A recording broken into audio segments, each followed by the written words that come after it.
This is Business and Economy Network.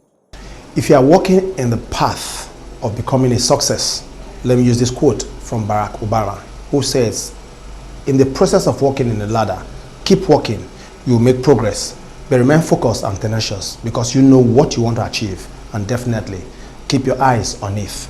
Welcome to your program. This is Business and Economy Network. My name is still Peter Nwuche. I want to say thank you so very much for all of you, wherever you are watching, those of you in Abuja, Port Harcourt, Ilori, those of you watching us via the internet channels. I want to say thank you so very much. Well, on the program lineup today we are looking at Nigeria beyond oil and gas. And we have various Nigerians who are doing very well in the agricultural sector in Nigeria. For the program lineup today, we are looking for company in focus, Nagari Farm, and we have Senator Abdullahi Adamu, the chairman of Nagari Farm. And not left out for Spotlight, we have the National Agriculture Foundation of Nigeria, an NGO, and we have Dr. Sam Negedu, who is the executive director of this. And for Straight Talk, today we have Tons Farm Nigeria Limited, and we have Chief Dr. Badmus, who is the chairman of this unique organization. They are all Nigerians doing very well in the agricultural sector. It's going to be an interesting watch. Relax yourself, brace up, and it's going to be decisive. I'll be back after this time out.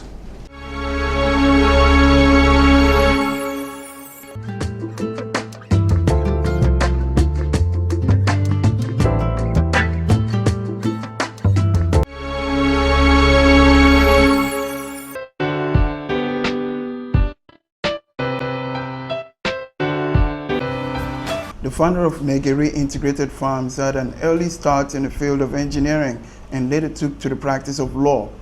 He has for many years been one of the astute men involved in nation building here in Nigeria, as he was among those who drafted the 1979 Constitution. Yet, his primary aim in life later became the aim of providing food security for Nigeria. This led to his owning a small farm field during Obasanjo's administration in the 70s. I'm simply Abdullahi Adamu. I was born and bred here in Kefi. And I trained as an engineer. And later, due to circumstances of the economy of the country, I found myself, I found a natural agitation to go back to school. And when I went back to school, I read law. I started a law practice. When midway, I got appointed a minister of the Federal Republic of Nigeria, the Ministry of Works and Housing. And before that, I had the opportunity to be among those who wrote the 1979 Constitution of the Republic of Nigeria. And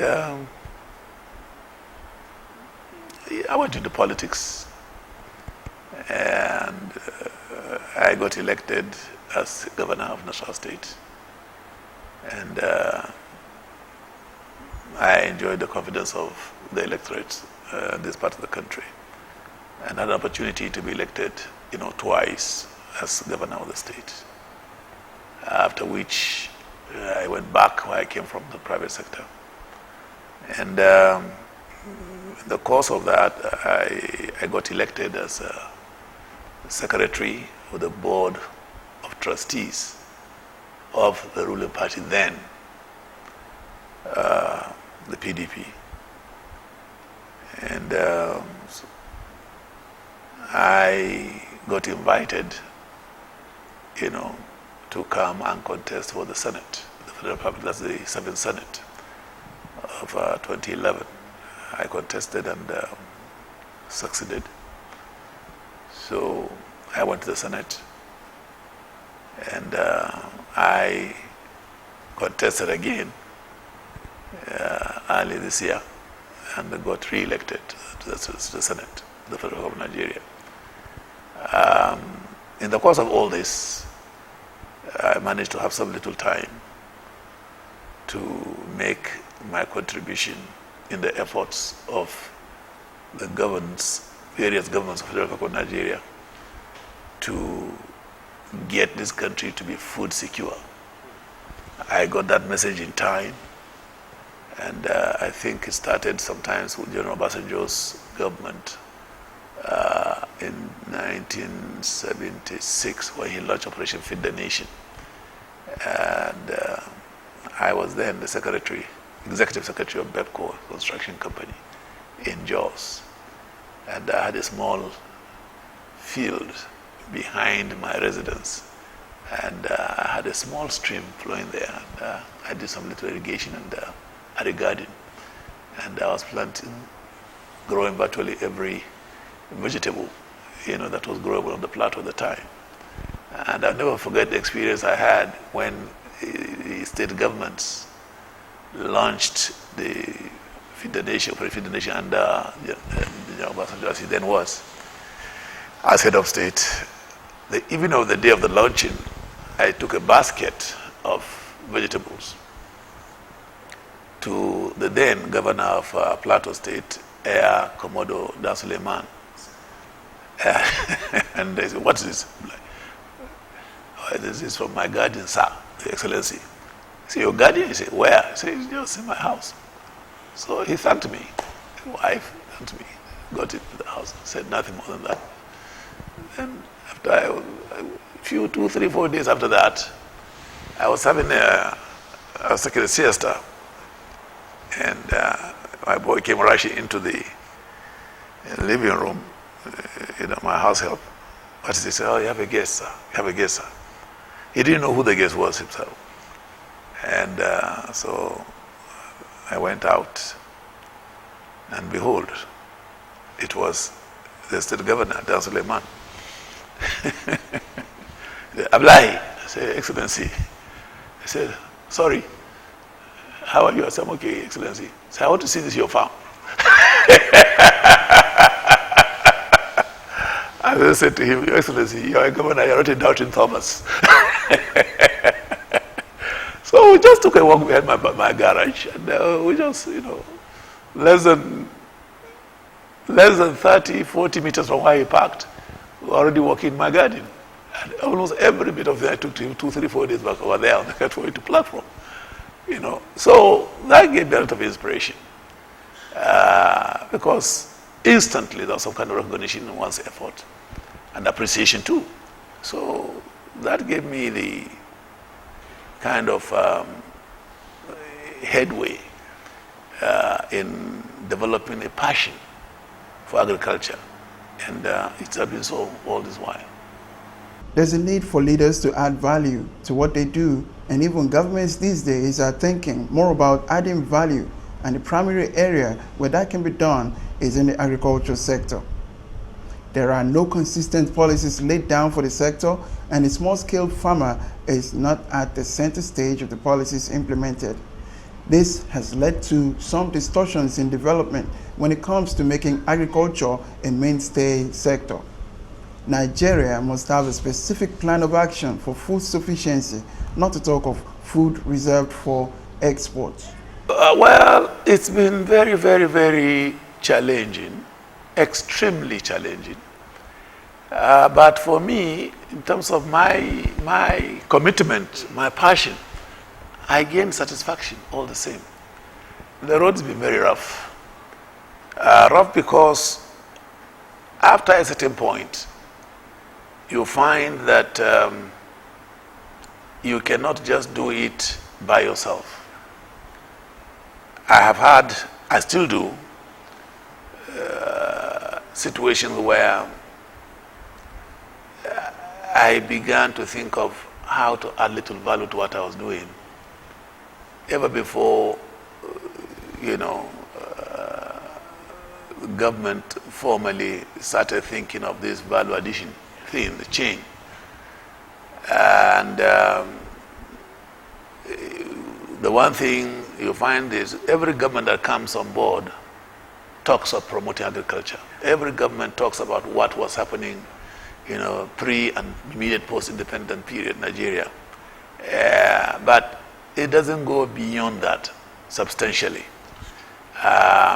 If where it does, there is no management of whatever policy comes on board. There's no consistency in whatever policies are developed to promote agriculture. And more often than not,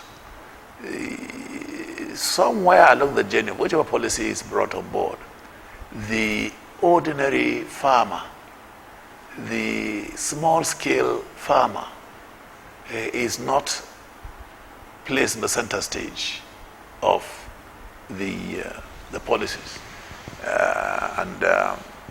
As a result of that, you've got some distorted, development in the agricultural sector of our economy. Over and above that, the government, up to this point in time, I say so with every sense of responsibility, every government that has come past to date has not developed the right policy, let alone programs that, get developed from the policies question, to ensure that the objective set out the beginning of those policies are achieved, were achieved. There's no way you can feed a country of 170 million, we say we are, and you do not have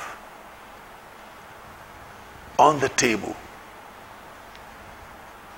specific plans as to what feeding 170 million people mean. You do not have on the table what are the major staple foods of your population.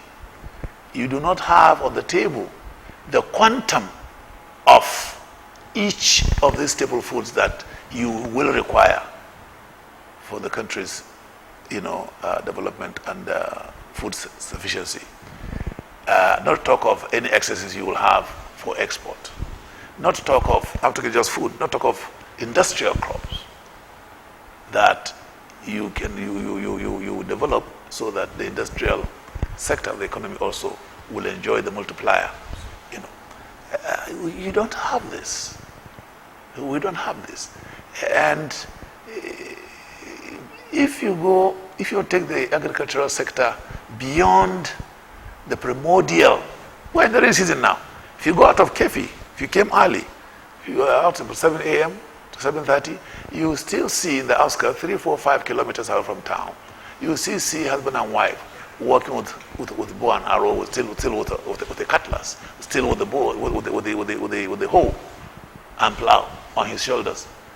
And without exaggerating, you may see them with some small wood bearing fire to take to their farm. It's even worse if you go 10, 20 kilometers from the urban areas. That is what we are still living with.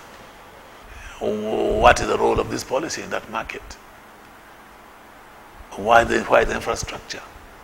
If a farmer is producing a crop, and you talk of value addition, what is being done to ensure that value addition? How does he get it? What is the infrastructure for value addition? How much of it is in place? If it is not in place, how do we provide it? Who provides it? It's not there. Why is extension work? Where is extension work? I am on this farm, and I have never, ever, since I started, been out of this farm, my foot being out of this farm for 30 days, ever. If I'm in Abuja, every weekend I'm here. If you see me going 2 weeks, 3 weeks I'm coming here, 2 weeks, I'm out of the country. And when I come, my first point of call will be my mother when she was alive. The next one is this place. But let me ask you, let me say so. Ask me, how many times has any government functionary,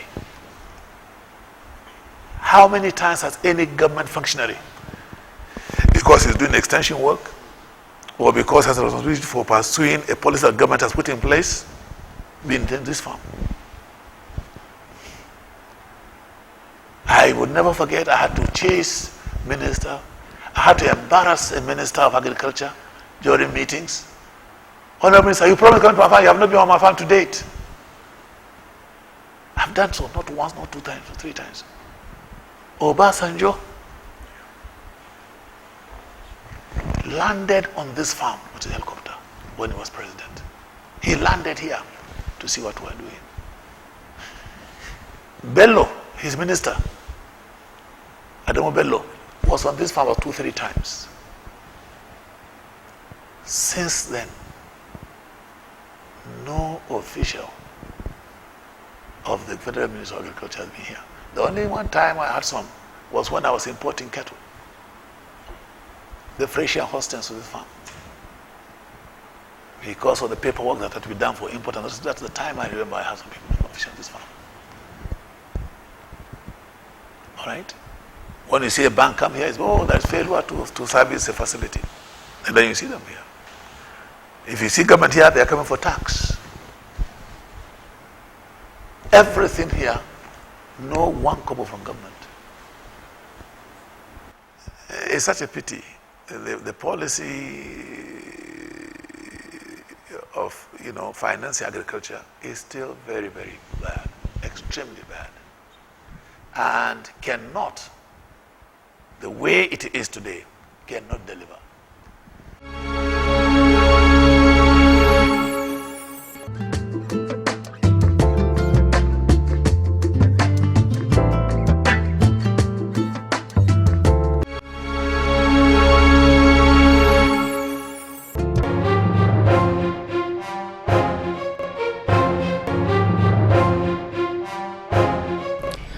Years ago, Toons Farm Nigeria Limited got started. Today, the company is evolving in integrated farming, specialized in poultry meat production. Expertise include egg production and goes all the way to slaughterhouse activities, which means the farmer is very much interested in making sure the Nigerians are well fed with meat.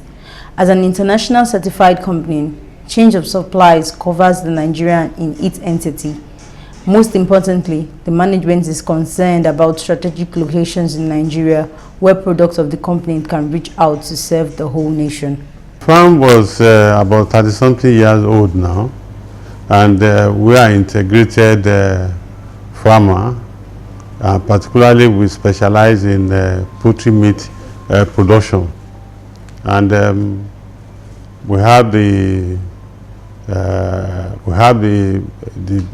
egg production unit, which we produce eggs and send to the hatchery.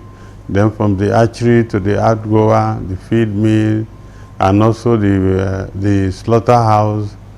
And with this, we are one of the few companies in the farmers in Nigeria in poultry farming that has certified internationally certified to produce, both locally satisfied and internationally certified. So, and we are in our network covers the whole nation, and that's our chain of supply. We are in Abuja, and we also service the Kano, and we are also in the eastern part. We are in Port Harcourt, we are in Aba, we are in Delta, Warri. So, and we're also in Lagos, we are in Osogbo. So, the school meal program of Osun State school program, we supply the children with chicken, and they eat chicken about 2 times in a week. So also the KFC restaurants all over Nigeria, we are only 2 of farmers that are satisfied to produce internationally for them. And every of their store, we are there. And the ShopRite nationwide, and through Master Meat, which is this thing. So we are everywhere, and we are able to contribute our own little quota to the economy of the nation, as well as the economy of the Osun State, as well as creating employment, which is about 500 or 600 now, and we are hoping that before the end of the year we should be able to reach about 1,000 workforce by the time this direct, because if you look at indirect also, we also provided a job opportunity for people supplying us materials. We gave them, that's an opportunity. So Tools Farms Nigeria has the aim of making millionaires out of farmers. If the oil and gas subsectors have done that, the board of Tools Farms believe that farmers can achieve that feat too. Without consultancy initiative, government has already paid millions out to capable farmers, graduates, and retirees, yet government continues to provide facilities and tools needed to enrich the life of every farmer in Nigeria. well, that's a program that in the history of, to the best of my knowledge, in the history of agriculture in this country, this is the only program that has an impact, direct impact to the farmer. Within 3 years, we made, we have been able to make about 100 farmers as millionaires. And within 3 years of this program, we have paid about 450-something millions to farmers at profit. It's, the program is initiative of the government. The governor said he wanted to have an impact on the citizenry of this state. That how can we, Tools Farm, how can we assist him in that way? So we gave him the way to go about it. Through the Farmers Policy Association of Nigeria, who are the farmers. Then we, Tools, we have the machinery on ground to support, to produce feed. We have machinery on the ground to slaughter the bird. We have every facilities. So if the farmers are ready, we are ready. So, and the government invested about 350 million initially. And the farmers have been able to pay back about 200 or 220 million as of today. So, and the program is on course, and the farmers are paying average of about almost ₦1 million as taxes on monthly basis to the government. So it was an initiative of the governor, and we told him he should give us a free hand to manage it. He allowed us to do that, and that's why the success of what the success we recorded today have been towards that we didn't have anyone that is saying, why do you do it this way? Or we did, because Osun is noted for consultancy. So in our own program, there's no consultant. And that is why we are proud to say, not only in this state, we are ready to compete, to challenge anybody who has a better program that is successful at this Osun broiler production, that has made about 420 something farmers are taking part now. Graduates and retirees, they are there. And one of them has made about 18 point something million.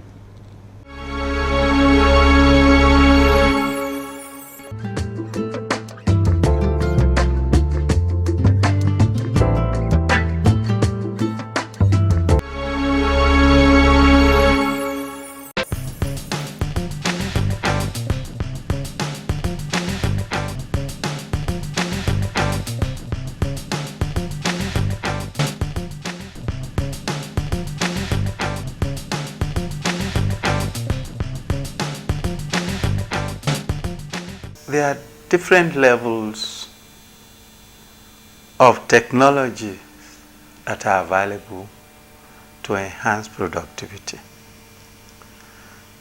We, as a foundation, had invited foreign companies who came in to showcase hand tractors, efficient small equipment over the years. but most of them are not indigenous. We also have indigenous displays of processing equipment from Institute for Agricultural Research and other institutions in Nigeria who have come to the shows with their equipment. We've had these levels so that the size of your purse will determine which leg of technology. But the sad thing is this. These people come, they do demonstration, people see them, but they are unable to acquire this technology because of the cost involved.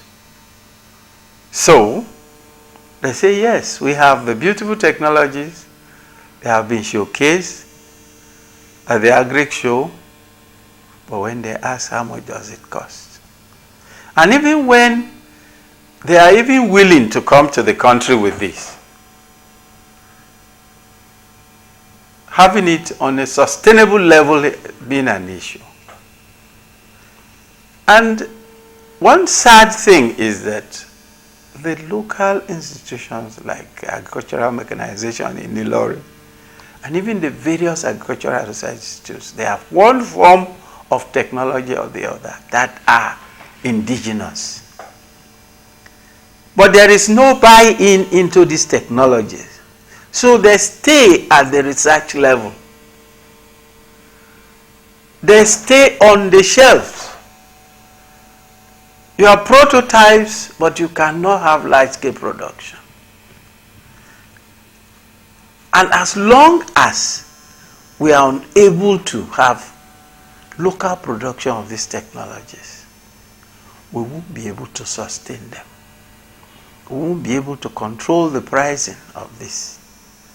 This intervention is very important.